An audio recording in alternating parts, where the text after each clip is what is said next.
Seguinte, hoje nós vamos falar sobre arte rupestre, arte indígena, arte não ocidental. A aula de hoje está fenomenal. Obviamente que a gente não vai falar tudo sobre todos esses assuntos, né? Até porque a gente está aqui se guiando pela obra do Gombrich, História da Arte, publicado pela primeira vez em 1950, um livro seminal até hoje muito utilizado como base de material didático para ensinar a arte, para ensinar a história da arte.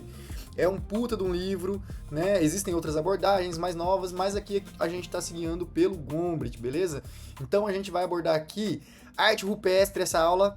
Vambora! E a ideia aqui então é falar sobre o primeiro capítulo do. A gente falou sobre a introdução na aula passada. Se você não assistiu a aula passada, assista a introdução para acompanhar a série. Porque ali a gente estabelece alguns conceitos, estabelece algumas ideias. Então é importante. Demorou? Então, ó, aqui. Agora a gente vai abordar o capítulo 1, finalmente, né? Que é o capítulo onde o Gombrich fala da arte dita, entre muitas aspas, aí, primitiva, tá? Esse era um termo corrente lá naquela época. E tem muita relação com essa ideia de que, assim, as sociedades que vivem determinados modelos, elas estão numa etapa anterior evolutiva, por assim dizer. Mais ou menos isso, tá? E que hoje a gente já sabe que não é a melhor forma da gente falar, não é a melhor forma da gente se referir. Então a gente pode falar, e tem várias categorias e tal. A gente pode falar sobre artes indígenas africanas, a gente pode falar sobre artes tradicionais. Mas fato é, o Gombrich ele usa arte primitiva, mas também a gente vai entender que não é num sentido negativo, pejorativo, entendeu? Então muita atenção também, não vamos cancelando o autor, não tem nada a ver, né? Vamos prestar atenção nas paradas. Vamos sem mais delongas, então, para aqui o nosso slide. Bora. E aí esse é o nome, inclusive, do capítulo do Gombrich, tá? Que é Estranhos Começos, os mistérios das primeiras imagens. Aqui eu coloquei esse subtítulo, arte rupestre, indígena e não ocidental. Novamente digo, óbvio que a gente não vai falar tudo sobre arte indígena, até porque que arte indígena, de onde, né, de que cultura e tal, de que civilização, de que, né? Então não dá. E a não ocidental ainda, tipo assim, primeiro que o ocidente em si já é um conceito muito frágil, né, dependendo da forma que você usa. E segundo que, né, não dá para abarcar. Eu vou aqui abordar aquilo que o Gombrich aborda e ainda mais ou menos, e ainda trazendo os meus insights aqui, que nem sempre eu concordo com o Gombrich também. Então vamos embora. Ó, aqui logo de cara a gente já estourou aqui, ó. Aqui a gente já começou explodindo, que é uma imagem da caverna de Lascaux. Essa caverna, uma das fontes mais conhecidas de arte então, rupestre, né? Te convido a se inscrever, seguir essa história, seguir essa série de aulas sobre história da arte que a gente está fazendo aqui no canal Inflama. Esse é o Cultura em Curto, o meu programa onde eu falo sobre cultura, faço react e também faço aqui as minhas aulas de história da arte. Eu sou Giovanni, sou professor, estudo a história da arte há uma cacetada de tempo, sou professor de escola e tudo mais. E aí eu vou te ensinar sobre a história da arte, fechou? Uma caverna lá na França e tal, e ela é muito conhecida por essas imagens de bisões, búfalos tal, né, que esses artistas ditos primitivos ali faziam naquele contexto, né.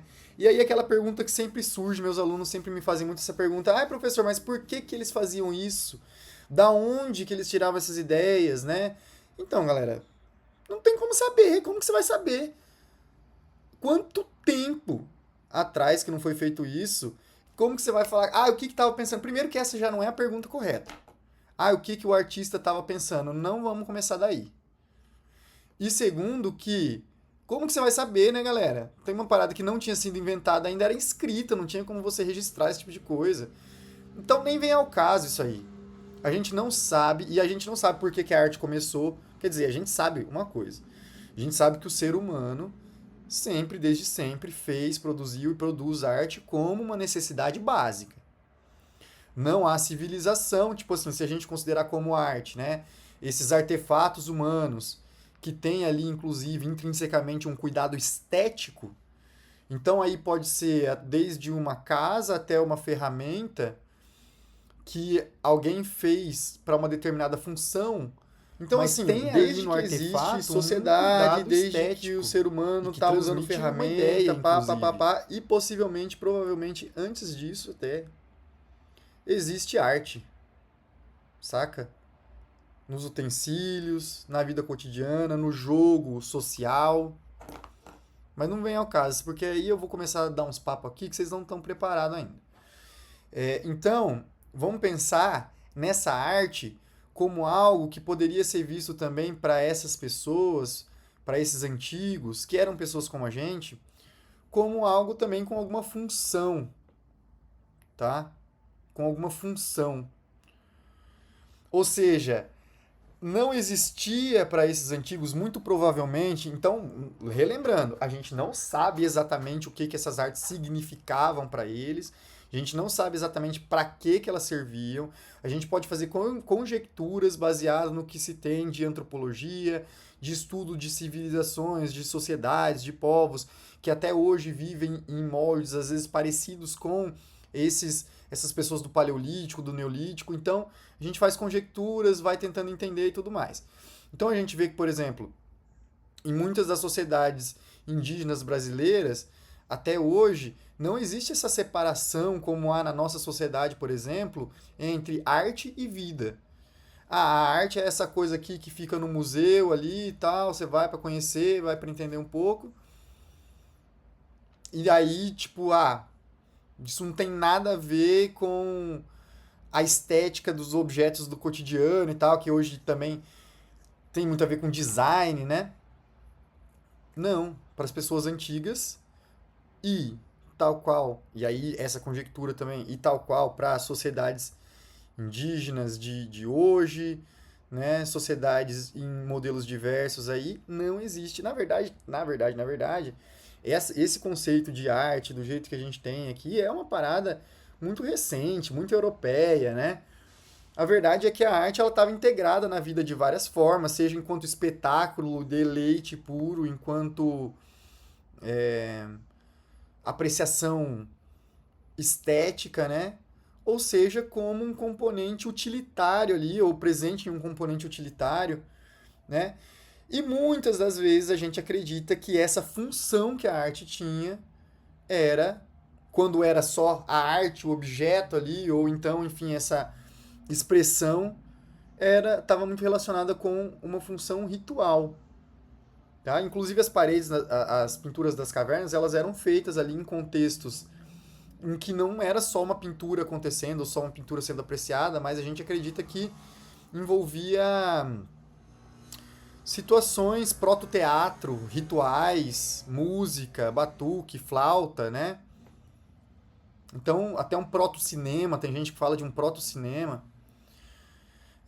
Então, quando a arte é vida, função prática e valor estético. Então, assim, acredita-se que, por exemplo, uma das hipóteses é de que esse tipo de pintura aqui era feita porque acreditava-se que aquela imagem ela exercia um poder também na realidade e de que capturar a imagem do bisão seria, em alguma medida, equivalente a capturar o próprio bisão, e aí isso faria com que aquela tribo, aquele grupo, tivesse alimento. Pô, mas que besteira, né? Que besteirada você achar que você vai desenhar um bicho ali e vai acontecer alguma coisa. Então, o Gombrich ele até dá o exemplo seguinte. Se você pegar, e aí na verdade o exemplo do Gombrich não é exatamente esse, mas eu estou aqui traduzindo um pouco também.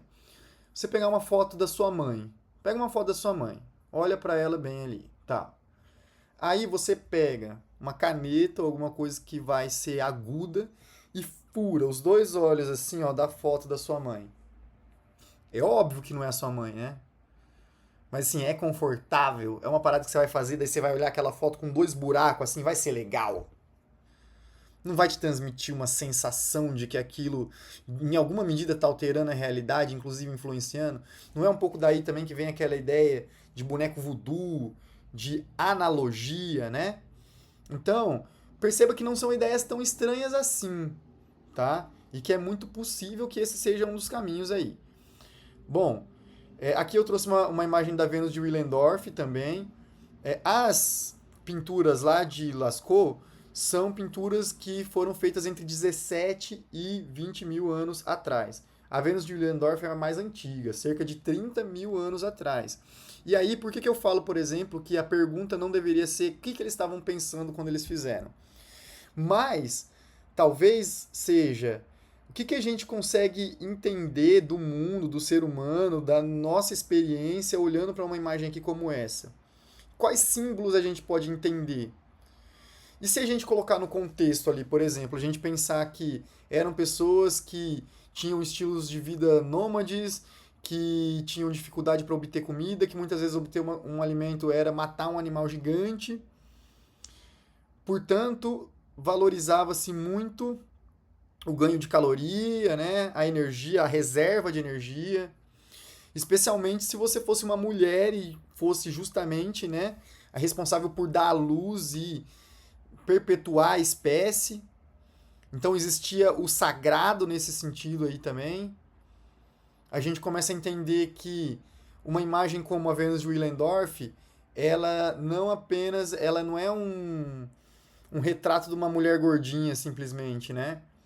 Mas que talvez esses antigos, a gente consiga ouvir ecos desses antigos através de imagens como essas, né? E ter a nossa própria experiência com... No caso aqui, a gente não tá vendo a estátua, né, galera? Não tá vendo a estatueta, a gente tá vendo uma imagem, uma projeção aqui e tal, mas enfim. E aí, mesmo assim, né, primitivo não é um termo legal, não é a forma com qual a gente trata. Hoje a gente pode falar sobre sociedades indígenas, hoje a gente pode falar, né, sobre, enfim, vários termos aí. Mas mesmo para o Gombrich aqui, primitivo também não significa simples, nem ingênuo, nem não evoluído, não é exatamente isso, né? Pelo contrário, a arte primitiva, ela era profundamente simbólica, ela articulava as composições ali de uma maneira primorosa para transmitir muitas vezes uma complexidade conceitual. Não é porque eles não sabiam fazer de outra forma que eu coloquei uma máscara Fang para a gente tentar entender um pouquinho do que eu estou falando. Essa, muitas vezes, alongamento e simplificação das formas, né? Isso, gente, é sofisticadíssimo. Não é porque eles não sabiam fazer de outra forma. É porque eles têm um profundo bom gosto. É isso, nesse caso, né? Agora, o que o Gombrich acreditava e o que acreditava-se naquele momento, e eu não sei há quantas anos o estudo antropológico nesse sentido, é de que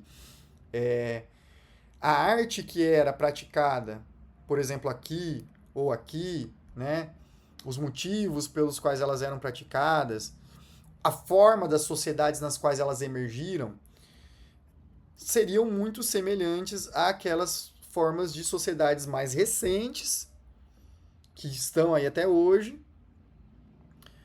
mas que vivem em modelos aí que não são um modelo eurocêntrico e tal, né? Então aqui um excerto do Gombrich, ó. Chamamos a esses povos de primitivos não porque sejam mais simples do que nós. Os seus processos de pensamento são, com frequência, mais complicados do que os nossos. O que quer que isso queira dizer, né? Mas por estarem mais próximos do estado donde, em determinado momento, emergiu toda a humanidade, entendeu? Então dá essa impressão de que seria uma parada menos evoluída. Hoje em dia isso não é uma leitura legal. Mas a gente pode fazer uma leitura também de entender que o que ele quer dizer aqui, na verdade, é que existem sociedades hoje que estão vivendo de formas semelhantes àquelas que viviam, que fizeram essas primeiras artes conhecidas, né? As artes mais antigas que chegaram até nós, tá? E tanto é que a questão aqui, por exemplo, no caso dessas máscaras africanas ou de artes que não são naturalistas, né, que não buscam copiar a realidade, é que às vezes a gente fala assim, ah, fez desse jeito que fazia, pô, até uma criança faz e tal, fez desse jeito porque não sabe fazer realista. Não é verdade, né? Não necessariamente. E aí a gente coloca também como se a África fosse uma coisa só e tal, né? A gente não pode incorrer nesse erro. Mas eu trouxe um exemplo, um outro exemplo que tem uma história, inclusive, muito ilustrativa de obra de arte tradicional, africana, antiga, e que é naturalista, que copia a realidade, que são as máscaras, aliás, que são as cabeças de Ifé, tá? Que foram feitas ali mais ou menos no século XII, da Era Comum, que ficaram, enfim, a civilização que havia feito essas máscaras e tal, não sei se abandonaram essa cultura, sei lá, algo nesse sentido. O fato é que elas foram encontradas, aí descobertas, entre aspas, aí por um europeu, por europeus lá no século XX ou no final do século XIX, não lembro exatamente. E na época havia um burburinho de que acreditava-se que não podia ter sido feito por africanos, entendeu? Justamente por ser naturalista, porque essa habilidade de naturalismo seria uma característica exclusiva europeia, o que é um absurdo, né? Mas a gente também tem que entender aqui que para essas pessoas, então, de outros modelos civilizacionais, alheios à modernidade ou à contemporaneidade europeia, né? Não existe uma diferença entre aquilo que é prático e aquilo que é artístico. A arte ela está inserida em diferentes camadas do dia a dia, em cerimônias, né? Na religiosidade, nos eventos, nos costumes. E aí, nesse sentido, não existe diferença entre você edificar, construir uma casa para você morar, por exemplo, e fazer arte. Tudo é atividade prática do dia a dia. Não existe uma separação clara entre o que é arte e o que é religião. Assim como não há pra gente em alguma medida também, né? Então vamos ver aqui a citação aqui do que eu coloquei do Gombrich, ó. Entre esses primitivos, não há diferença entre edificar e fazer imagens, no que se refere à utilidade. As imagens são feitas para protegê-los contra outros poderes que, para eles, são tão reais quanto as forças da natureza. Lá no livro, o Gombrich ele dá mais uma série de outros exemplos. Então existia de arte, né? Eu já comentei dessa americana, mesoamericana. Essa possibilidade de que essas imagens elas teriam uma função. Várias. Se a gente for aqui pro Brasil, a gente vai ter a Serra da Capivara, daquele objeto, de arte rupestre, para pensar em arte rupestre. A arte, a gente então, ela opera como uma ferramenta mágica e ritual. Vai ter o aqui eu coloquei uma imagem da caverna de Chauvet. Mas aqui eu tô seguindo ali, que é ainda mais antiga que a caverna de lá para abordar tudo, entendeu? Tá? Inclusive tem uma história interessantíssima, tem um filme sobre os pintores rupestres, então eles sobre a descoberta dessa caverna, muitas vezes foi uma pesquisa maravilhosa, foi feito lá dentro dessa caverna, é irado. Você vai falar Caverna dos Sonhos, um desenho desse aqui, pô, que a pessoa não sabia desenhar, que a pessoa não sabia justamente porque existe essa magia na imagem. Olha esse lance do chifre aqui, cara. Isso aqui você evoca, eu não sei se foram camadas do real tempos e tal, daquela imagem nessa caverna. Pinturas com muitos milhares de anos. Se inscreva aqui no canal. Diferença entre não se esqueça que, tá? O canal Inflama, ele é patrocinado pelo Gil Studio, nosso estúdio de comunicação, marketing e design. Precisa de conteúdo para sua empresa, precisa de audiovisual para sua empresa, precisa de um trampo fino ali de comunicação, estratégia, chama o Gil Studio. E também café audiovisual do nosso parceiro Jardes aqui do canal, né? Clipes musicais saindo pelo Jardes, né? Mas a café, casamentos, aniversários e pro seu negócio também, tá? Batizado, que mais, Jardes? Fala aí pra nós. Então, pessoal, conheçam nossos trampos. Espero que vocês tenham gostado da aula, né? Essa aula continua no próximo episódio. É quente, que aí a gente vai falar de Egito, arte para a eternidade. Esse capítulo do Gombrich é sensacional, é de explodir cabeças, eu não estou brincando. Um livro de 1950, explodindo mentes em 2026. Fechou? Então acompanhe o canal aqui para assistir a próxima aula. O que aprendemos com estranhos começos? A arte sempre foi prática e vital, galera. Desde que o ser humano é ser humano, o ser humano faz arte. Nunca foi apenas um artigo de luxo. A separação entre arte e vida é uma invenção moderna ocidental. É isso aí, você vai entender mais sobre isso ao longo do tempo. Sofisticação conceitual não é exclusividade de civilizações ditas avançadas, europeias, né? Existe muita sofisticação formal, muita sofisticação conceitual, né? Aí em outras artes que a gente pode abordar no futuro aí, num curso mais robusto para você pagar de história da arte. Aqui nós estamos seguindo o Gombrich, ó. Estamos seguindo o Gombrich. Imagem e realidade são intrinsecamente conectadas em muitas culturas. É isso, é o exemplo da mãe que eu dei, né? Aula dada, nos vemos em breve. Até mais.